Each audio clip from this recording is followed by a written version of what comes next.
Hello மக்களே, welcome back to GJ farming. இன்றைக்கான வீடியோ ஃபார்மிங் கண்டென்ட் கிடையாது. இன்றைக்கி ஒரு வீட்டில் ஒரு பைப் வந்து இருந்துச்சு. அது கிட்டத்தட்ட தொட்டி கட்டிடுறதுலேருந்து எந்த ரெஸ்டிங் வரைக்கும் பார்க்கலையாட்டுக்குது. அதனால் நம்ம சைடு உப்பு கொஞ்சம் அதிகம். அதனால் பைப்பெல்லாம் வந்து ஃபுல்லாக வந்து உப்பாயிடுச்சு. அதனால் அந்த உப்பை தவிர்க்கணும். அது போக அப்படியே இருந்துச்சு அப்படின்னா இந்த பைப்பு மூடி ஒரு 10 வருஷம் வர்றது கிட்டத்தட்ட அப்படியே போச்சுன்னா ஒரு 7 வருஷம் தான் வரும். அதே கொஞ்சம் நம்ம வந்து அதில் மேலே இருக்கிற துரு உப்பு எல்லாம் தேய்ச்சி எடுத்துகிட்டு சாண்ட் பேப்பரை வச்சு ஒரு பெயிண்ட் ஒன்று அடிச்சு விட்டுட்டோம் அப்படின்னா அது கிட்டத்தட்ட 15 வருஷத்துக்கு மேலே வேற வாய்ப்பு இருக்குது. அதனால் அந்த வேலையை பார்க்கலாம்னு சொல்லிட்டு வேலையை ஆரம்பிச்சாச்சு. எனக்கு ஒரு பழக்கம் இருக்குங்க. மோஸ்ட்லி வந்து எந்த பொருள் தப்போ ரைட்டோ அந்த பொருளை எடுத்து செஞ்சு கழட்டி ஆராய்ஞ்சு பார்க்குறது தான் நம்ம வேலை. அந்த மாதிரி தான் வந்து ஒரு வேலையாக வந்து வீட்டில் சின்ன பொருள்னா கூட நம்ம பார்த்துட்டு தான் அடுத்து நம்மளால் முடியலனா மட்டும்தான் கடைக்கெல்லாம் போக ஆரம்பிக்கும்.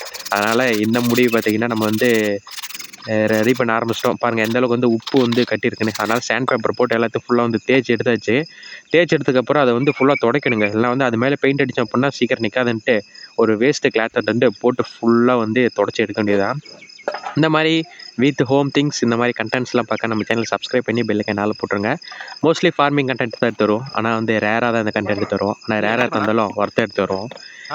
நம்ம பெயிண்ட்டு வாங்கி வச்சதே பழசாக இருந்துச்சு. சரி அதே யூஸ் பண்ண சொல்லிட்டு அதை அப்படியே கட்டிங்கில் அடித்து கேப்பை ஓப்பன் பண்ணிட்டு அப்படியே யூஸ் பண்ண ஆரம்பித்தோம். இந்த கேப்பை கழட்டுறதுல பெரிய வேலையாக இருக்குங்க. ஏன்னா வந்து புதுசாக வந்து வாங்கிட்டு வந்துட்டோம் அப்படின்னாவே அதை கழட்டி எடுக்கிறதுக்குள்ளே போல் பண்ணிடும். ஒன்று மூடி டேமேஜ் ஆகும். அதை டேமேஜ் ஆகும் எடுக்கிறதே ஒரு பெரிய ரிஸ்க் தான். எனக்கு எப்படியோ பழசுனால வந்து டப்புன்னு வந்துடுச்சு. ஒரு வேளை பெயிண்ட்டு பார்த்தீங்கன்னா அடிக்க ஆரம்பிச்சாச்சு.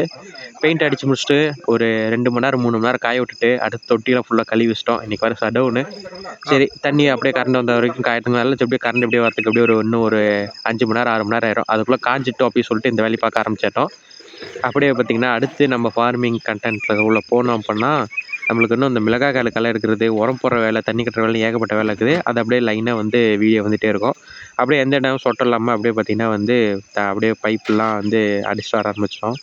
இப்போ யூஸ் பண்ணுற பெயிண்ட் பார்த்திங்கன்னா நம்ம வந்து நிப்பான் பெயிண்ட் அப்படிங்கிற பெயிண்ட்லாம் சொல்ல முடியாது. ஏதோ ஒரு பெயிண்ட்டு வீட்டில் கிடச்சிலாம் வந்து நிப்பான் பெயிண்ட் அந்த பெயிண்ட்லாம் கலந்துருந்துச்சு.